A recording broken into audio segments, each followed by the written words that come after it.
Hey, Mr. Vessels, this is Richard over at Neil Huffman. I wanted to let you know here on a couple things. First of all, let you know we're going to recommend some tires. I don't know if you can see it.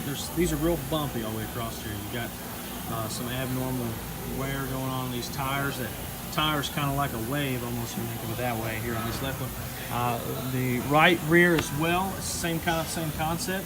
Kind of got the same going on. Tread depth is pretty good, but you know, overall it's going to cause you some ride quality issues. Both front tires, they're about 4 or 5/32, so we're going to recommend some tires here on the fronts as well that same way.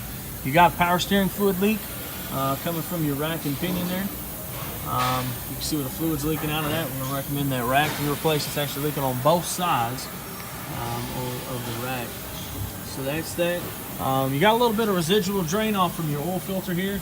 We don't believe you got any leaks engine oil wise, but just want to make you aware of that if you start seeing something on the ground.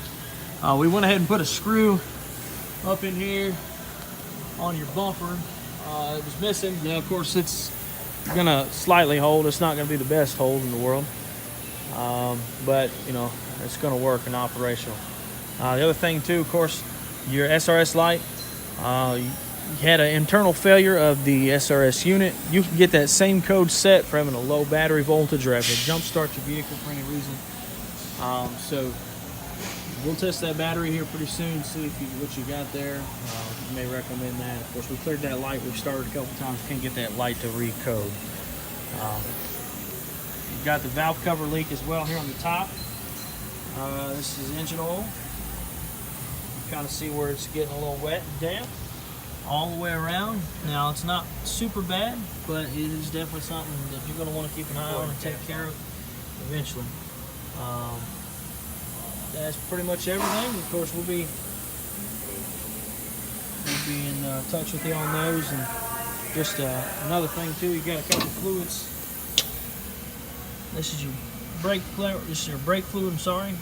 You can't. It's kind of hard to see. But it's dark, dirty. We recommend replace that once it gets that color. Power steering fluid as well. It's really dark down there. It's supposed to be a nice light brown color as well. You kind of see through it. But as you can see, it's pretty dark in there. So that's what we got for you. We'll be calling you here pretty soon with an estimate.